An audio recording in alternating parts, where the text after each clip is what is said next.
The old photograph sat tucked away in a dusty box, one of many acquired from a forgotten estate sale. It was an 1867 family portrait, a common enough find for someone like me, who spent years digging through history's leftovers. At first glance, it was nothing special, just a typical, formal studio shot, the kind where people looked stiff and serious, as if smiling was a crime. The picture showed a family of five. A father, stern-faced with a neatly trimmed beard, sat in a heavy armchair. Next to him, the mother, her expression softer but still unyielding, held the youngest child on her lap. Two older children, a boy and a girl, stood rigidly at their parents' sides, their eyes wide and unblinking. Their clothes were dark, formal Victorian attire, high collars, long sleeves, heavy fabrics. Everything about the image screamed respectable and proper. It was the kind of photograph you'd expect to find in an old album, maybe forgotten in an attic for decades. I remember thinking it was a decent piece, a good example of the era's photographic style. Nothing more, nothing less. I'd seen hundreds like it. The family seemed to be posing in a studio with a painted backdrop, probably meant to look like a grand drawing room. The light was flat, typical of early photography, making every detail sharp, almost too sharp. You could see the texture of their clothes, the slight imperfections in their skin, the way the father's hair was parted just so. It was a snapshot of a moment preserved in time, a silent testament to a family long gone. But even then, something felt a little off, not overtly,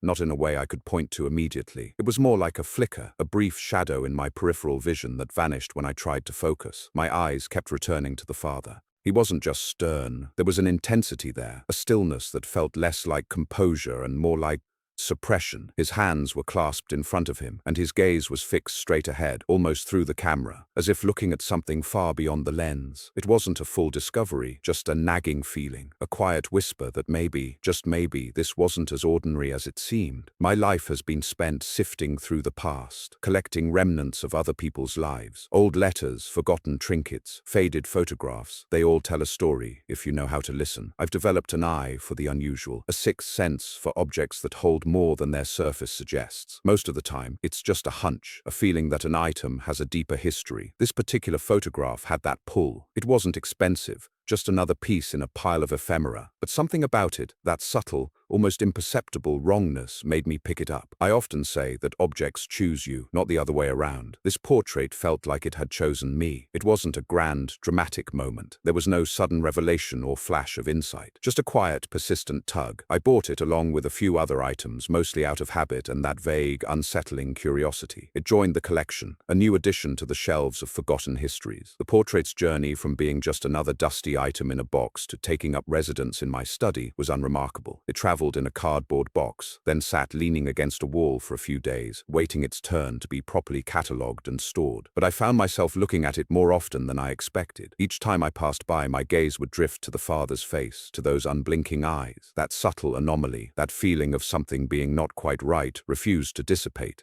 It was a quiet hum beneath the surface of the image, a secret waiting to be uncovered. And I, with my years of experience with forgotten things, was starting to feel like the one who would finally hear it. The portrait, once just a piece of paper, was slowly beginning to exert a strange hold on my attention. It was no longer just an old photo. It was becoming a question that quietly demanded an answer. I brought the portrait home. It didn't go straight onto a wall or into a frame. Instead, it ended up on a small easel on my desk, right where I'd see it every day. I told myself it was for easier cataloging, but deep down, I knew I wanted it close. That subtle feeling of unease, that flicker of something wrong, had turned into a low thrum. It wasn't loud, but it was persistent, like a distant, off-key note in an otherwise perfectly tuned orchestra. Every time I sat down to work, or just passed by the desk, my eyes would drift to the family, specifically to the father. He was the anchor of the image, the central figure around whom the family was arranged. His suit was dark, well-tailored for the period, and his posture was rigid, almost military. But there was something about his left hand, which was tucked into his jacket pocket, that kept pulling my attention. It wasn't just the hand, though. It was the pocket itself. Most men in portraits from that era would have a watch chain visible, or perhaps a handkerchief peeking out. This pocket was different. It seemed to bulge in a way that fabric shouldn't. It wasn't a soft, natural curve. It was hard, almost angular, like there was something solid and unyielding inside. I tried to rationalize it. Maybe it was a very thick wallet, or a small,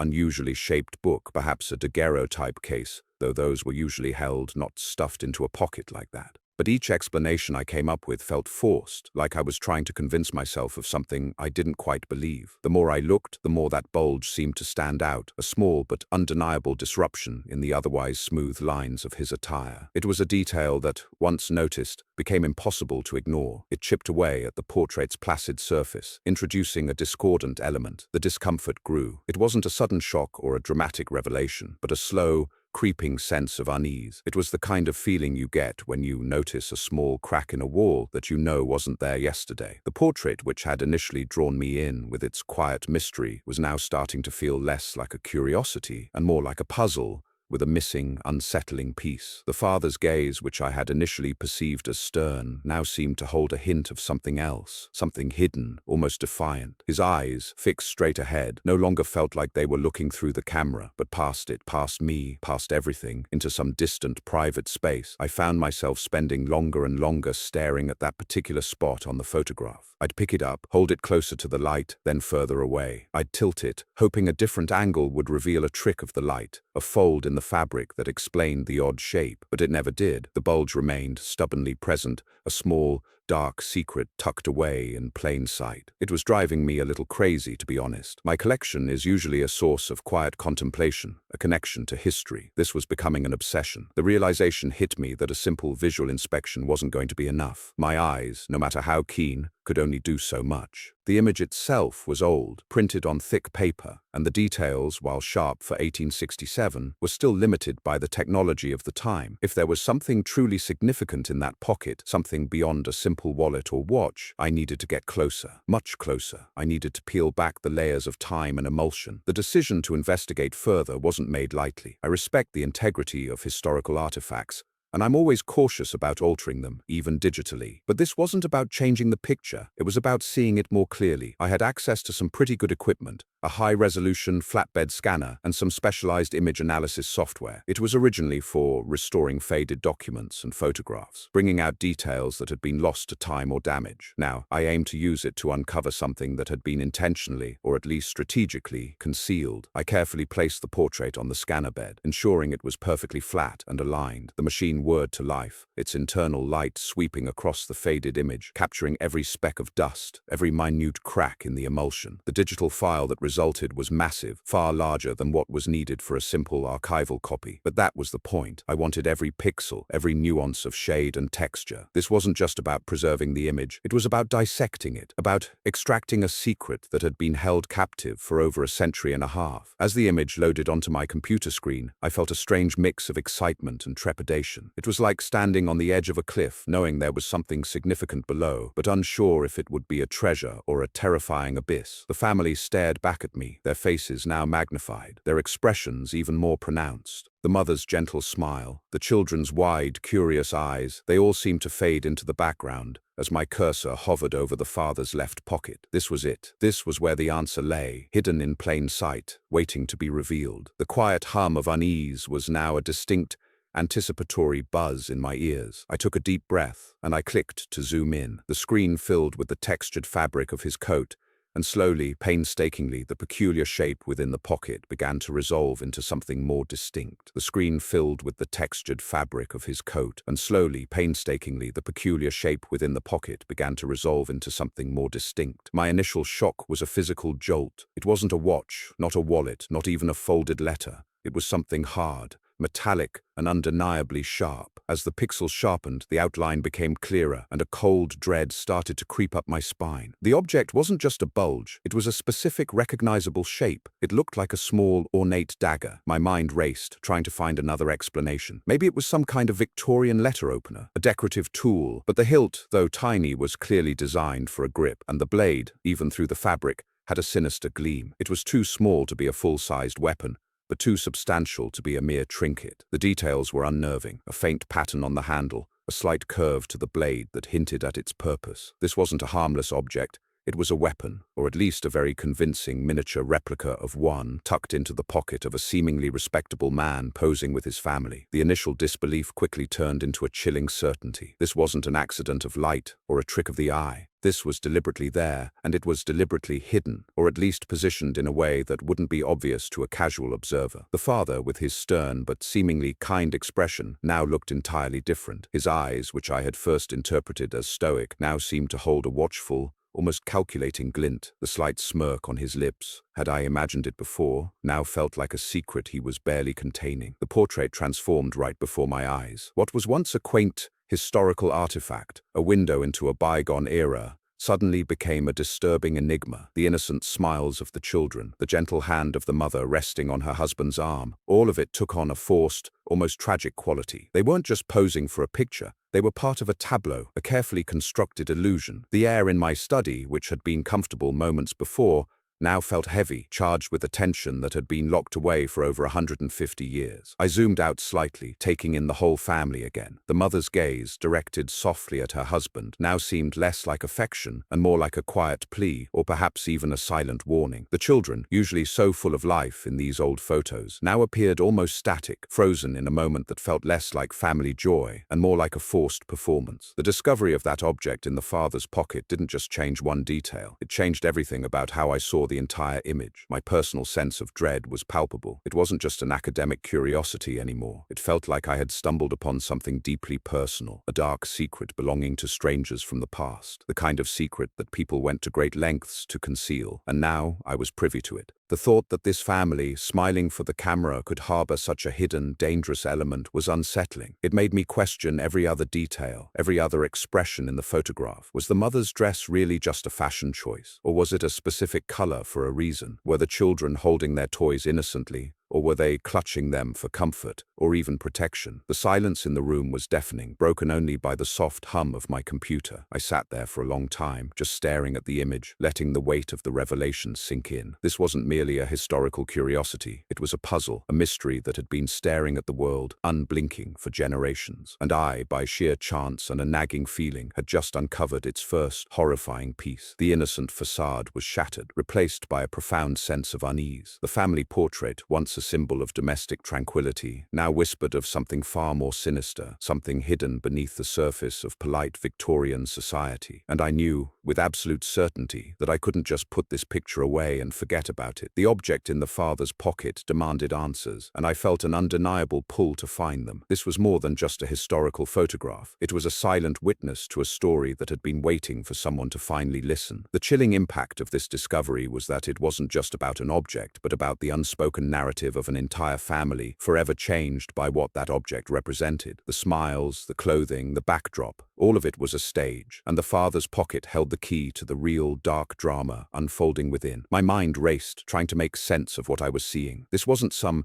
antique trinket or a misidentified tool. The object, now undeniably clear on my screen, was a specific type of weapon, one known for its quiet deadliness. It was a small, ornate pistol, not a dueling pistol, but something more compact, designed for concealment. Its handle was carved, and I could just make out some faint etching on the barrel. It wasn't a toy, and it certainly wasn't something a respectable gentleman would openly carry in his pocket, especially not in a family portrait. The implications hit me like a cold wave. This wasn't just a quirky detail anymore. It was a crime in plain sight, a confession frozen in time. The father, this seemingly ordinary man, was posing with a hidden weapon, a weapon that spoke of violence and intent. I knew I couldn't just guess at its exact model or origin. My knowledge of antique firearms was limited. I needed an expert, someone who could identify this specific piece and tell me what it meant in the context of 1867. I spent the next few days in a haze. The image of the pistol burned into my mind. I reached out to a few contacts, historians and antique dealers I'd worked with before, carefully describing the situation without revealing too much just yet. One name kept coming up, Dr. Aris Thorne, a specialist in Victorian-era weaponry and forensic history. He was known for his sharp eye and his no-nonsense approach to historical artifacts. I sent him an email, attaching a heavily cropped and anonymized section of the image, focusing only on the pistol. I explained I had acquired an old photo and found an unusual object, asking for his professional opinion. Dr. Thorne's reply came within hours, succinct and to the point. He confirmed my fears. This appears to be a small-caliber Derringer pistol, likely a Philadelphia or National Arms Company model, popular around the 1860s, often favored for concealment due to its size.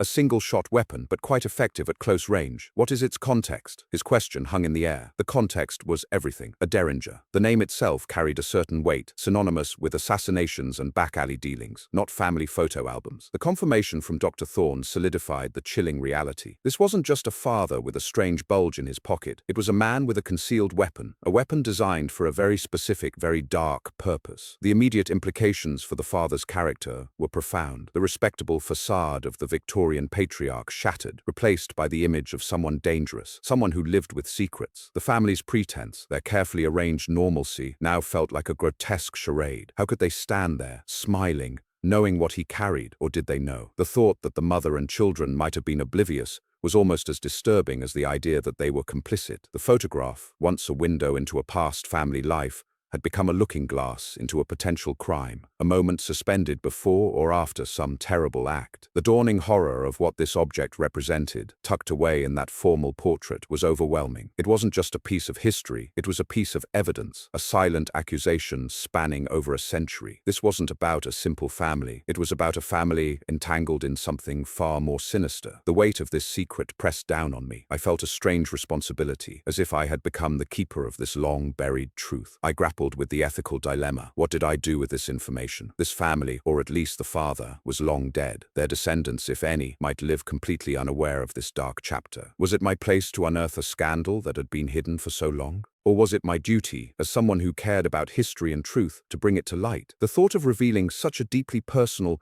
and potentially damaging secret felt immense. This discovery fundamentally altered my perception of the family. They were no longer just anonymous faces from the past. They were individuals caught in a web, a narrative that had been carefully constructed to hide a grim reality. The portrait, once a quaint representation of Victorian life, now screamed of deception and danger. It became a constant presence in my mind, the father's eyes seeming to follow me, a silent challenge. I felt an increasing sense of being privy to a very old, very dark secret. It was a secret that had been cleverly tucked away, literally in plain sight for generations. And now it was mine. The realization settled in. I couldn't just sit on this. The pistol in the pocket wasn't just an interesting artifact. It was a clue, a starting point for a deeper investigation. This wasn't just a photograph anymore. It was a puzzle, and the first piece had just been revealed, stark and unsettling. I knew I had to dig deeper, to find out who this man was, what he was truly like, and what secrets the family was so desperate to hide. The portrait had transformed from a simple historical image into a compelling mystery, demanding answers, and I was now inextricably linked to it. The weight of the secret grew heavier, pushing me towards the next step, towards finding the story behind the silent witness. The weight of the secret grew heavier, pushing me towards the next step, towards finding the story behind the silent witness. I knew I couldn't just look at this picture and stop. The object in the father's pocket was too specific, too alarming to ignore. It demanded further investigation. So, with a renewed sense of purpose, and a knot of unease still tight in my stomach, I started on the next phase, archival research. This wasn't just about the photograph anymore.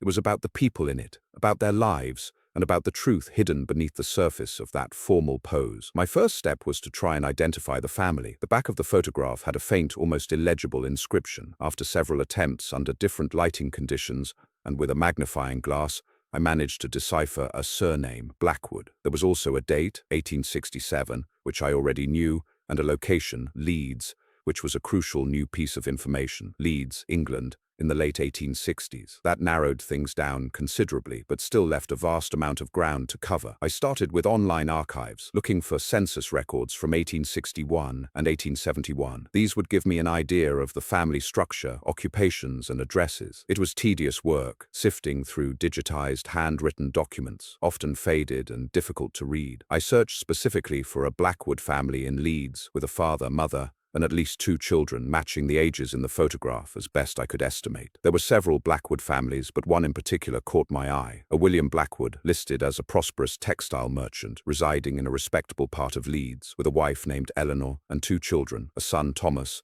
and a daughter, Sarah. The ages seemed to fit perfectly with the figures in the portrait. This felt like the right family. Next, I moved to local newspaper archives. My search terms included Blackwood, Leeds, and the years surrounding 1867. I wasn't sure what I was looking for exactly. Perhaps a mention of the textile business, a social event, or even an obituary. The initial searches were mostly dead ends. Small notices about business dealings, a mention of Mrs. Blackwood attending a charity ball, nothing out of the ordinary. The silence was almost as unsettling as a dramatic discovery would have been. It suggested a family that was either exceptionally private or exceptionally good at keeping secrets. I broadened my search, looking for any unusual events in Leeds during that period, anything that might align with the nature of the object in the father's pocket. Disappearances, unexplained deaths, violent crimes. I cast a wide net. Still, nothing directly linked to the Blackwood family. It was frustrating. I had found the family, but their story remained elusive, perfectly encapsulated in that frozen moment of time, with the father's dark secret tucked away. However, as I dug deeper into property deeds and city directories, small inconsistencies began to surface. The Blackwood family's residence, a rather grand house according to the census, was listed in different names in some property records around 1870. It wasn't a clean, continuous ownership. There was a brief period, lasting about 2 years, where the property seemed to be jointly owned or transferred under unusual circumstances. It was a minor detail, easily overlooked, but it snagged my attention. Why would a successful merchant family have such a convoluted property history? It didn't make much sense for someone in their position. Another oddity I noticed was the sudden absence of William Blackwood in the 1871 census for that address. Eleanor Blackwood was listed as a widow, still residing in the same house with her children, but William was gone. No mention of his death in the household record, just his absence. This immediately raised a red flag. Typically, if the head of the household died, it would be noted. This was more like he simply vanished from the record, leaving his wife to be listed as a widow without a clear explanation for his demise within the census itself. I shifted my focus to death records. Finding a William Blackwood who died in Leeds between 1867 and 1871 seemed like a straightforward task, but it wasn't. There were several William Blackwoods who died, but none of them matched the age or the profession of the man in the photograph. It was as if he had ceased to exist without leaving a proper trace. This was more than just an inconsistency. It was a glaring hole in the family's public narrative. The more I looked, the more the tidy image of the Blackwood family began to fray at the edges. This lack of a clear death record, combined with the property discrepancies, started to paint a picture of a family with something to hide. It wasn't just a simple, respectable Victorian family anymore. They were becoming a mystery, and the father, with his hidden object, was at the center of it. The portrait, which had initially presented itself as a symbol of domestic tranquility, now seemed to mock me with its deceptive normalcy. The smiles of the children and the calm demeanor of the mother felt less like genuine happiness and more like a carefully constructed facade, designed to conceal a deeper, darker truth. I felt a growing sense of unease. The more I dug, the more questions arose, and fewer answers surfaced. The initial thrill of discovery was slowly being replaced by a chilling realization that I was peeling back layers of a very old wound. The family's public image, so meticulously maintained in the photograph, was slowly starting to crack under the scrutiny of modern research. And at the heart of it all was William Blackwood, the patriarch, and the unsettling object in his pocket, a silent testament to a story that was far from ordinary. The stage was set not for a simple historical account, but for a tale of hidden complexities and potential tragedy. The search for answers intensified. I spent countless hours poring over old microfilms, dusty ledgers, and digitized archives. Then, after weeks of dead ends and frustrating searches, I found it. A small, almost unremarkable article in a local Leeds newspaper from late 1869. The headline was unassuming: "Local Merchant's Property Damaged." It detailed a fire at a warehouse owned by a consortium of local businessmen, one of whom was indeed William Blackwood. The article mentioned significant financial losses, but what truly caught my eye was a follow-up piece a few days later, reporting a subsequent investigation into the cause of the fire. It wasn't accidental. It was arson. This discovery was the key, the specific event I had been searching for. The article went on to describe the police investigation, the suspicions of foul play, and the sudden disappearance of a junior partner in the consortium shortly after the incident. The name of the junior partner wasn't Blackwood, but the circumstances were too close to ignore. The fire had been devastating, not just financially, but it also led to the ruin of several smaller businesses that stored goods in the warehouse. The police suspected one of the partners had orchestrated the fire for insurance money or to eliminate business rivals. The investigation hit a wall when the prime suspect, the junior partner, vanished without a trace, police, presumed to have fled the country. This was where the object in William Blackwood's pocket became chillingly relevant. The small, ornate pistol. It wasn't just a symbol of status or self-defense. It was a tool, a potential instrument of a much darker deed. The article didn't directly link Blackwood to the arson, but it placed him squarely in the middle of a major criminal investigation involving financial ruin and a missing person. Suddenly, the property discrepancies and William's unexplained absence from the census made a terrifying kind of sense. If he was involved or even suspected of involvement in such a crime, disappearing would be a logical step. The picture of William Blackwood shifted dramatically. He was no longer just a stern Victorian patriarch. He was a man caught in a web of deceit, perhaps even violence. The portrait, once a window into a bygone era, now felt like a staged alibi, a desperate attempt to project an image of respectability while hiding a monstrous secret. His calm, almost arrogant gaze in the photograph took on a sinister edge. Was he just a victim of circumstance? Or was he a perpetrator, cleverly concealing his guilt behind a facade of family values? The evidence, though circumstantial, pointed to the latter. The fire, the missing partner, and Blackwood's own disappearance from official records all coalesced around the silent testimony of that pistol. The emotional toll of this discovery was heavier than I expected. Unraveling historical mysteries is often exciting, but this felt different. It was like peeling back the skin of something beautiful, only to find decay underneath. The smiles of Eleanor and the children, the mother's gentle hand on her daughter's shoulder, they all seemed to freeze in a horrifying tableau. Were they aware? Did they know what William was capable of? The thought of them posing for this picture, knowing what he might have done, or even what he planned to do, sent a shiver down my spine. The innocence I had initially perceived in their faces was replaced by a chilling sense of complicity, or, worse, enforced ignorance. The family's silence was perhaps the most disturbing aspect. Eleanor, listed as a widow but with no official death record for her husband, seemed to have maintained the charade. Did she know the truth? Was she protecting him, or herself, or her children? The children, so young and vulnerable, were caught in the shadow of their father's potential crimes. It was a common enough practice for families to close ranks, to protect their reputation at all costs, especially in the rigid social structure of Victorian England. But to live with such a secret, to pose for a portrait that would forever capture that moment of deception, spoke volumes about the psychological horror they must have endured. The domestic sphere, often seen as a sanctuary, became a cage, harboring darkness and unspoken truths. The weight of this secret, buried for over a century, felt incredibly heavy. The portrait was no longer just an object,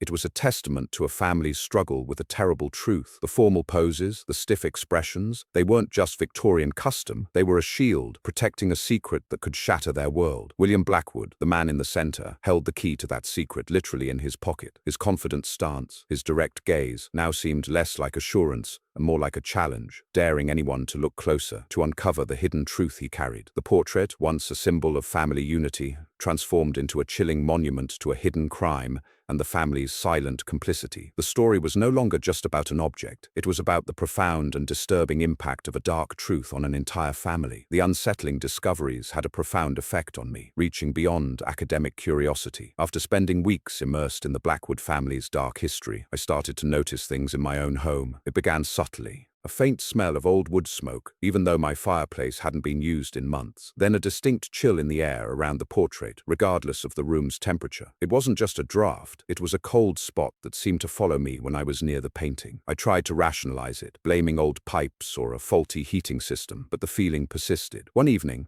I was working late, researching another unrelated historical document, when I heard a soft scratching sound coming from the living room where the portrait hung. It wasn't a mouse. It was too rhythmic, too deliberate. I paused, holding my breath, and listened. It sounded like fingernails lightly tracing wood. My heart hammered in my chest. I slowly walked towards the living room, flicking on lights as I went, but the sound stopped the moment I entered. The room was empty, silent, and the portrait hung innocently on the wall, the family staring out with their usual stiff expressions. I checked behind the painting, under furniture, everywhere, but found nothing. The experience left me shaken, a cold dread settling in my gut. These weren't isolated incidents. There were times I'd catch a fleeting shadow in my peripheral vision, just at the edge of the portrait, only for it to vanish when I turned my head directly. Objects would sometimes be slightly out of place. A book I'd left on the coffee table would be moved to the armchair. My keys, which I always put in a specific dish, would be on the floor next to it. These were minor things, easily dismissed as forgetfulness or coincidence. But when combined with the other occurrences, they started to feel like something more. It was as if the portrait, or perhaps the dark energy associated with it, had started to exert a subtle influence over my space. Despite the extensive research, some crucial questions remained stubbornly unanswered. We knew about the fire, the missing partner, the probable murder, and the pistol in William Blackwood's pocket. But the precise motive behind that original terrible event continued to elude me. Was it financial gain, a personal vendetta, a desperate act born of fear or jealousy? The old newspaper clippings hinted at business dealings gone wrong, but nothing concrete enough to definitively pinpoint the catalyst for such violence. And what about William Blackwood himself? After his disappearance from official records,